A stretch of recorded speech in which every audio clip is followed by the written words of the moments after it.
여러분 반갑습니다. 말씀 창고의 서현 목사입니다. 오늘도 시청해 주셔서 감사합니다. 여러분의 구독과 좋아요, 알림 설정, 그리고 채널 멤버십 가입으로 저희 채널을 응원해 주세요.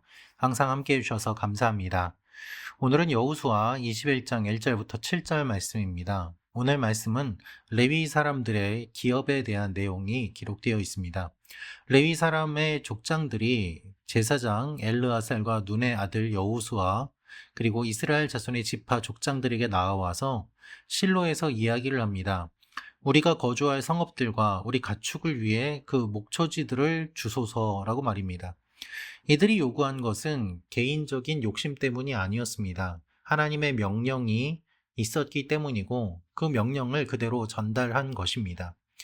여러분, 레위 사람들은 종교적인 사람들이고 하나님의 일을 감당하는 사람들이기 때문에 특별히 땅이 주어지지 않는 것으로 우리가 알고 있습니다. 그러나 그럼에도 불구하고 이들은 살 집이 필요하였습니다. 거주할 성읍이 필요하였고 또한 이들에게도 가축이 있었기 때문에 그 가축이 먹을 만한 목초지들이 기본적으로 있어야만 하는 것이죠. 종교에 속한 사람들, 종교직을 수행하는 사람들이라고 하더라도 그들에게 필요한 것들이 있습니다. 당연히 공급을 받아야 되는 것이죠. 이것이 하나님께서 말씀하시는 영적인 원리입니다. 우리는 오해합니다. 오히려 돈이 없어도 되는 것 아닌가라고 말입니다. 네, 그렇죠. 그러나 일반적인 사람들과 적용하는 것은 다르더라도 필요한 것이 있는 것은 똑같지 않습니까? 레위 사람들이 하나님의 말씀을 받고 요청한 이유가 바로 이것입니다. 그런데 다른 지파들이 다 땅을 분배받은 다음에 맨 마지막에 요청하는 것을 우리가 주목해서 볼 필요가 있습니다. 그것은 무슨 의미인가 하면 결국 이들은 영적인 일을 감당하는 사람들이고 그 일을 위해서 필요한 것들을 공급받는 과정을 보여주는 것이고 이들이 또한 과정을 보면은 하나님의 명령대로 똑같이 제비를 뽑았고 레위 사람들이라고 하더라도 그 가운데서 그핫을 위해서 또한 게르손, 무라리 이렇게 각각의 사람들, 그 지파들, 그 가문들, 자손들, 그 가족들 필요한 모든 것들에 대해서 골고루 분배받는 것을 볼 수 있습니다. 무엇보다도 이들은 어떤 한 지역을 받은 것이 아니라 여러 지파들 가운데서 여러 성읍들을 받음으로 말미암아 골고루 모든 지파에서 필요한 것들을 사용할 수 있는 모습을 보게 됩니다. 무엇을 뜻합니까? 이들이 영적인 일들을 감당하는 사람들로서 각 지파에 섞여서 그들과 같이 살되 그들이 제공해 주는 것들로 살면서 영적인 일을 감당하고 돌보는 소위 이야기하는 목양의 관계가 오늘 말씀을 통해서 진행되는 것을 알 수 있습니다.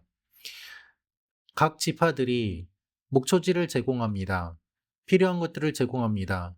그리고 레위 사람들은 동시에 그것을 받고 그들을 위하여 기도하고 이 레위 사람들이 각 지파에 거주하면서 그들의 영적인 상태를 확인하게 됩니다. 이러한 일들을 통하여서 하나님의 일이 각 지파 곳곳에 마치 모세 혈관처럼 퍼져나가서 영적인 힘을 얻도록 하는 것이죠.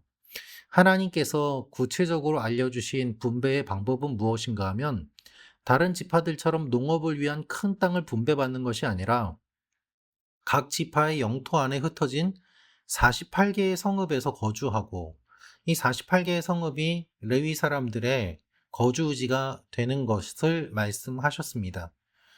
이 성읍들은 단순한 주거지가 아니라 성벽 밖으로 약 450m, 사방으로 약 900m 정도의 목초지를 포함해서 레위 사람들이 가축을 기르고 생계를 유지할 수 있는 공간이 같이 제공이 된 것입니다.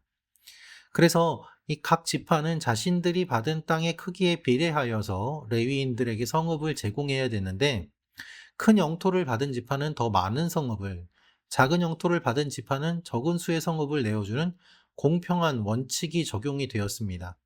각각의 지파의 상황에 따라서, 그리고 그 골고루 받음으로 말미암아 레위 지파는 다른 지파들보다 더 부유한 것도 아니고 가난한 것도 아닌 그러한 삶을 살도록 하나님께서 이끌어 가시는 것을 우리가 볼 수 있습니다. 예전에 많은 사람들이 읽었던 책이 있습니다. 한때 교회에서 유행했던 책인데요. 후안 카를로스 오르티즈 목사님의 제자입니까? 라는 책이 있었습니다. 그 책에 보면은 그 목사님이 그런 이야기를 하는데요. 10명의 성도가 있으면 목회자 1명을 초청해서 목회를 맡기고 그리고 교회가 세워질 수 있다고 이야기를 하였습니다. 그 이유는 무엇인가 하면 11조를 성도들이 10명이서 내면 그 11조로 목회자가 살면서 지낼 수 있기 때문이다라는 이야기를 했는데요. 오해하지 마십시오. 11조를 억지로 다 드려야 된다라는 그런 의미가 아니라 영적인 원리를 말씀을 드리는 것입니다. 하나님께서 레위 지파들이 각 지파가 제공하는 것들을 받아 누리며 살게 하시는 이유, 그것은 하나님께서 맡겨주신 이 영적인 일들이 각 지파들과 연결이 되면서 하나님이 먹여주시는, 하나님이 기업이 되시는 의미가 됨과 동시에 각 지파들이 하나님께로 나아갈 수 있도록 레위가 그 역할을 해야 된다는 의미가 담겨 있는 것입니다. 그래서 오늘 본문의 이 땅 분배 역시 영적인 의미가 담겨 있는 것이죠. 하나님을 참된 기업으로 삼으니까 땅은 필요 없는 것 아닌가라고 오해해서는 안 됩니다. 우리의 신앙생활에서 제일 중요한 것은 항상 균형입니다. 우리가 영적인 것과 육적인 것을 나누어서 볼 필요도 없습니다. 하나님은 우리가 먹지 않고 영적으로만 깨어서 사는 존재로 만드신 분이 아닙니다. 먹어야 살 수 있습니다. 동시에 기도해야 살 수 있습니다. 항상 이 균형이 중요한 것이죠. 우리의 삶에 있어서 하나님 앞에 나아가는데 필요한 것들 하나님이 공급해 주십니다. 동시에 사람을 통해서 공급해 주심도 기억해야 합니다. 그것이 우리가 살아가는 원리인 것이죠. 사랑하는 말씀 창고 가족 여러분, 레위 지파들은 결국 각 지파가 제공해주는 성읍을 받고 각 지파와 함께 살면서 지내되 그들과 섞이지 않고 하나님의 일을 감당하는 역할을 하면서 하나님의 영적인 것들을 흘려보내고 그들의 기도를 하나님께 올려드리는 중간자의 역할을 하였습니다. 이것을 기억할 필요가 있습니다. 결국 예수 그리스도께서 우리 가운데 오셔서 중보자의 역할을 해주시고 하나님과 우리와의 관계를 회복시켜 주셨습니다. 그는 우리의 화평이신지라 돌로 하나를 만드사 중간에 막힌 담을 허시고, 주님께서 이루신 이 일의 모형이 오늘 말씀의 모델로 기록되어 있는 것입니다.